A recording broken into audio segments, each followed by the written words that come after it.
Assalamualaikum warahmatullahi wabarakatuh. Alhamdulillah anak-anak, hari ini kita bisa bertemu kembali dalam keadaan sehat walafiat. Semoga kalian senantiasa tetap dalam lindungan Allah Subhanahu wa Ta'ala. Hari ini kita akan belajar tema 1, subtema 2, muatan bahasa Indonesia. Materi yang akan kita bahas hari ini, cara membuat ringkasan. Untuk itu, marilah pembelajaran hari ini kita mulai bersama dengan membaca basmalah. Bismillahirrahmanirrahim. Anak-anak, tahukah kalian apa ringkasan itu? Ringkasan berasal dari kata ringkas yang berarti singkat. Ringkasan adalah suatu cara yang efektif untuk menyajikan teks yang panjang dalam bentuk bacaan yang pendek tetapi lengkap. Ringkasan ini merupakan penyajian bacaan dalam bentuk singkat. Dan manfaat ringkasan bagi pembaca, ringkasan dapat membantu pembaca untuk menghemat waktu membaca. Sedangkan bagi yang meringkas, ringkasan ini dapat melatih kecakapan berpikir. Nah, sekarang bagaimana cara membuat ringkasan itu? Cara membuat ringkasan dari suatu bacaan ada 3 langkah. Langkah yang pertama adalah membaca teks asli. Jadi, kalian harus membaca teks dengan cermat, dengan teliti. Kalian baca teksnya beberapa kali hingga kalian dapat memahaminya. Dengan membaca beberapa kali atau membaca berulang, kalian akan dapat mengetahui informasi pada teks yang akan kalian ringkas. Kemudian, langkah yang kedua adalah menentukan gagasan pokok tiap paragraf.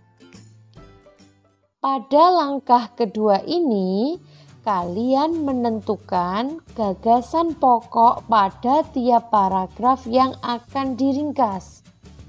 Jadi, setelah kalian membaca teks dengan teliti, yang harus kalian cari adalah gagasan pokok dari masing-masing paragraf.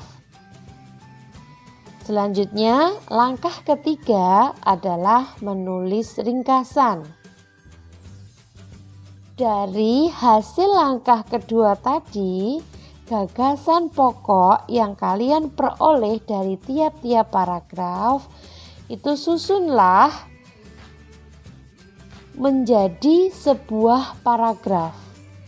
Buatlah ringkasan dengan menyusun kalimat-kalimat baru dari gagasan pokok tersebut.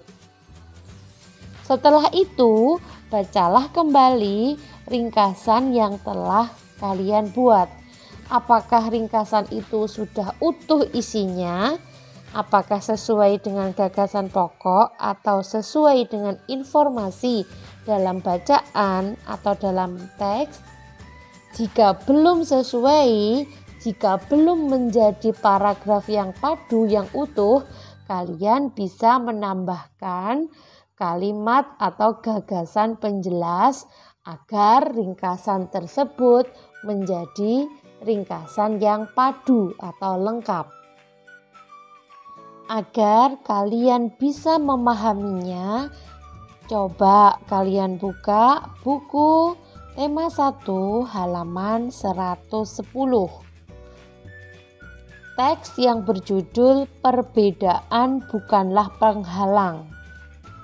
Dari teks ini terdapat 3 paragraf. Coba kalian baca dengan cermat.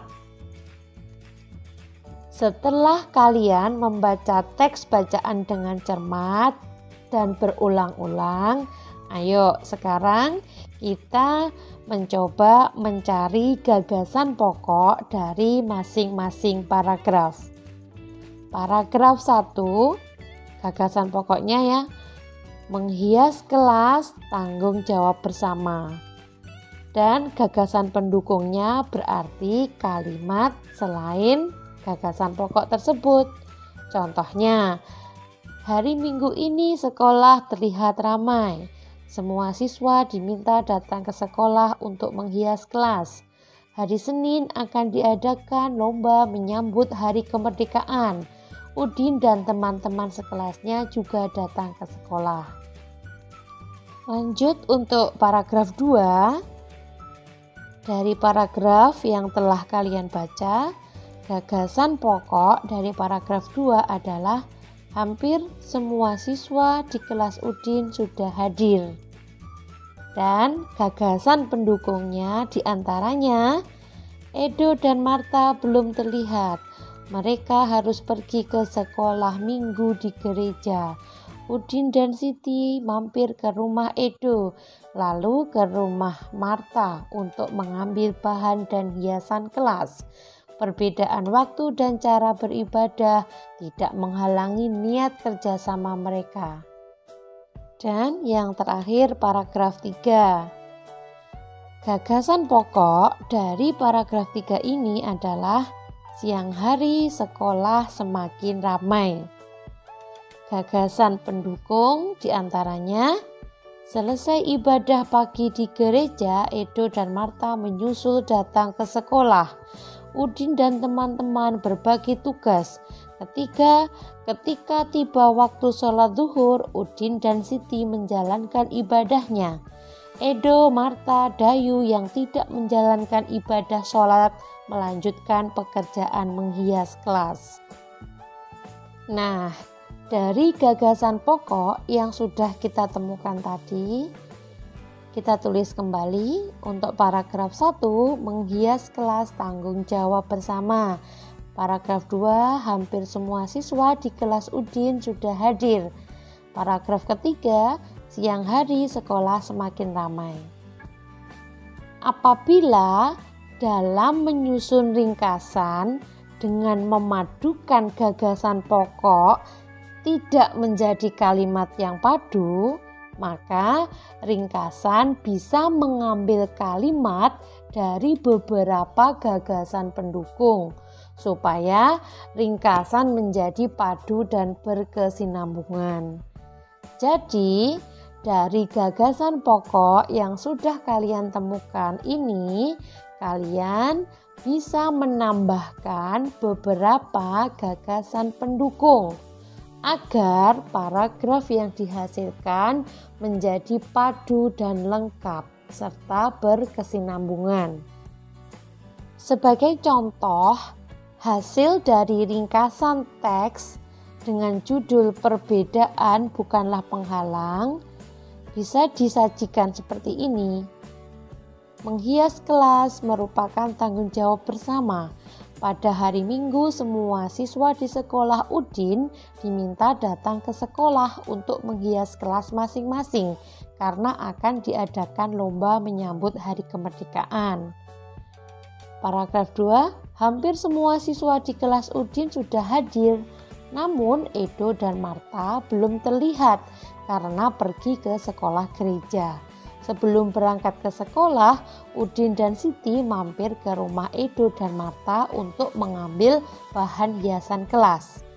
Paragraf ketiga, selesai ibadah pagi di gereja, Edo dan Marta menyusul datang ke sekolah. Siang hari sekolah semakin ramai. Senang sekali Udin dan teman-teman berbagi tugas. Ketika tiba waktu sholat zuhur, Udin dan Siti menjalankan ibadahnya. Edo, Marta, dan Dayu yang tidak menjalankan ibadah sholat melanjutkan pekerjaan menghias kelas. Ternyata perbedaan tidak menjadi penghalang untuk bekerja sama. Coba kalian amati dari contoh ringkasan teks yang berjudul "Perbedaan Bukanlah Penghalang" ini ada beberapa tambahan kalimat dari gagasan pendukung yang ditambahkan ke dalam gagasan pokok. Tujuannya adalah agar informasi paragraf yang disampaikan itu menjadi lengkap. Baiklah, sekian dulu materi kita hari ini. Terima kasih atas perhatiannya. Semoga bermanfaat dan kalian bisa memahaminya. Marilah pembelajaran hari ini kita tutup bersama dengan membaca hamdalah. Alhamdulillahirabbil alamin. Wassalamualaikum warahmatullahi wabarakatuh.